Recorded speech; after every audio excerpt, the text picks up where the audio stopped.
Bienvenidos a nuestra última sesión del Seminario de Socialismo. Vamos a terminar hoy con el libro de Alexis de Tocqueville, La democracia en América. En esta estábamos ya hablando, leyendo lo que él pensaba de que iba a ser el futuro de América, y él comenta básicamente sobre si se puede destruir o no la unión,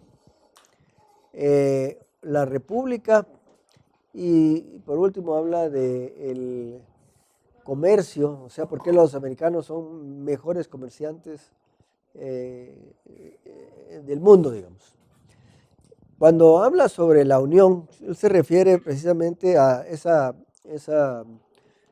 organización federal con la que inicia en el libro, de que el gobierno está separado en gobiernos de los estados. Cada estado tiene su propio gobierno, y además hay un gobierno nacional, es el gobierno federal.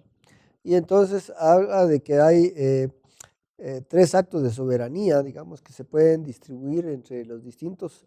El primero, dice, son los objetos que son nacionales por naturaleza, que es la guerra o la diplomacia, y eso corresponde pues al gobierno federal.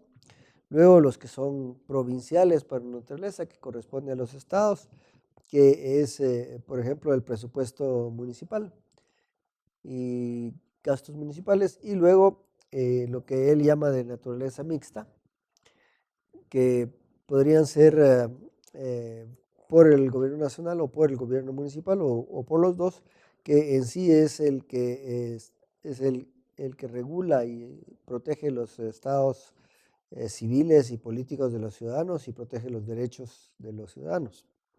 También menciona que difícilmente se van a separar si siguen manteniendo los mismos intereses en común.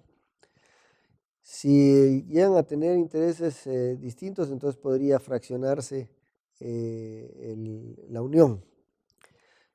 Pero lo más interesante, creo yo, es cuando hace su análisis de la República. Porque en la República empieza a realmente a entender lo que es la República Americana, y considera que eso es lo que es más aglutinante en Estados Unidos. De hecho, voy a citar, él dice: la unión es un accidente que no durará más de lo que duren las circunstancias que lo favorezcan, pero la república, me parece, el estado natural de los angloamericanos, y solo la acción continua de causas contrarias que opten siempre en el mismo sentido podría sustituirla por la monarquía. Ahora él aquí hace una distinción que lo que él debió haber hecho desde el principio, y entonces no hubiera creado la confusión que después crea. Dice, y voy a citar porque me parece muy importante como él lo pone, dice 602 es la página para los que la están buscando. Dice: lo que en los Estados Unidos se entiende por república es la acción lenta y tranquila de la sociedad sobre sí misma. Es un estado de orden realmente basado en la voluntad ilustrada del pueblo. Es un gobierno conciliador en el que las decisiones se maduran largamente, se discute con lentitud y se ejecuta con madurez. Los republicanos en los Estados Unidos aprecian las costumbres, respetan las creencias, reconocen los derechos, que ese es el punto principal. Profesan la opinión de que un pueblo debe ser moral, religioso y moderado en la misma medida en que es libre. Lo que en los Estados Unidos se llama república es el reinado tranquilo de la mayoría. La mayoría, una vez se ha reconocido a sí mismo y se ha comprobado su existencia, es la fuente común de todos los poderes. Pero la mayoría no es en sí todopoderosa. Por encima de ella, en el mundo moral, se hallan la humanidad, la justicia y la razón. En el mundo político, los derechos adquiridos. Entonces, aquí él realmente descubre que es el gobierno americano, que es un gobierno republicano. Entonces, tal vez como justificando su incomprensión de república, después continúa diciendo sobre los europeos, principalmente diría yo los franceses: la república, según algunos de nosotros, ¿verdad?, no consiste en el reinado de la mayoría como se ha creído hasta ahora, sino en el de aquellos que más favorecen a la mayoría. No es el pueblo quien dirige en esta clase de gobierno, sino los que dicen saber qué es lo que mejor para el pueblo. Distinción feliz que permite obrar en nombre de las naciones sin consultarlas y reclamar su agradecimiento mientras se las pisotea. El gobierno republicano es por lo demás el único al que hay que reconocerle el derecho a hacerlo todo y el único también que puede despreciar lo que hasta el presente han representado los hombres, desde las más santas leyes de la moral hasta las simples reglas del sentido común. Aquí hay que poner a Tocqueville en el contexto y recordar que la República Francesa, o lo que ellos pretendieron ser, fuera una república, era un desorden total. No fue una república.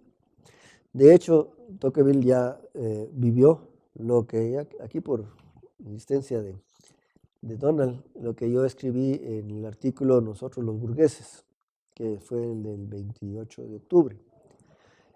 Ahí yo hablé cómo los comunistas, de hecho hasta con el término comunista, surgen de estos revolucionarios franceses. O sea, son un grupo que apoyaba a los jacobinos, apoyaba la decapitación de todo el que se oponía a las ideas que ellos tenían. Babeuf proponía expropiarle a los ricos sus propiedades, crear una dictadura temporal, como siempre, ¿verdad? Y que se iba a encargar de poner en una mancomunidad las propiedades antes de devolver el poder al pueblo, o sea, un Estado totalmente socialista, comunista. Entonces, todos esos abusos que se atribuyen a lo que ellos llamaban República Francesa, esa es la concepción de república que Tocqueville tiene. Y sí se está dando cuenta que en Estados Unidos no es eso lo que está sucediendo. De hecho, los norteamericanos son los que crean la república, realmente. Los franceses tratan de copiar la República Americana, pero como no la entienden bien, hacen ese desastre que vemos en la historia.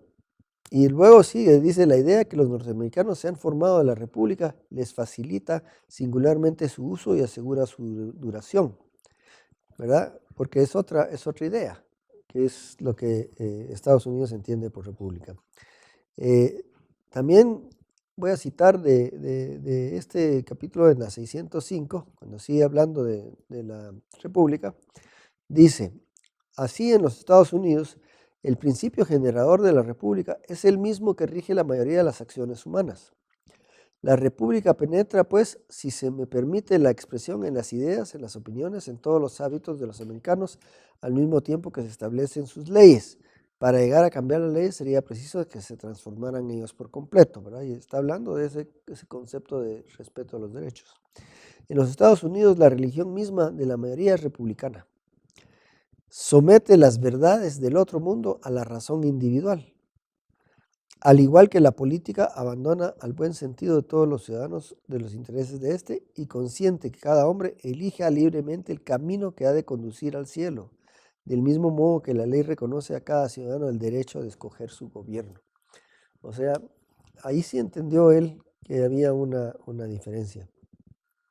Pero digamos, es evidente que él está pensando como que hay varias repúblicas, que solo la americana tiene estas características y que las demás son repúblicas, que es prácticamente la concepción que manejan los europeos, porque no lo ven, no lo comprendieron como una forma de gobierno, ¿verdad?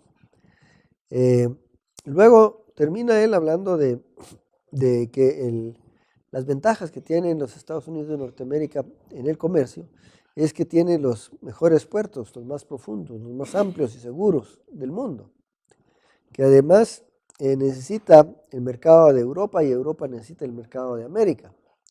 Pero sobre todo, dice, la ventaja en que superan es que son mejores navegantes, los mejores navegantes del mundo. Y entonces se pregunta, ¿por qué es esto? Porque los barcos en sí no son mejores que los ingleses, son lo mismo. Pero él llega a la conclusión de que en realidad, para decirlo en pocas palabras, los navegantes americanos son temerarios, ¿verdad? Mientras que todos los europeos son muy prudentes, ven un poco mal tiempo, regresan al puerto, van llegando a su lugar de destino, bajan las velas, bajan la velocidad. Los americanos no. Los americanos hay mal tiempo o hay buen tiempo, igual zarpan según lo que tienen programado. Si se rompen las velas, las arreglan en el camino. En fin, dice, y es cierto, naufragan muchos, pero a la hora de las horas el rendimiento es mejor y por eso tiene una ventaja sobre todos los demás navegantes y comerciantes del mundo. Y con eso él termina su exposición.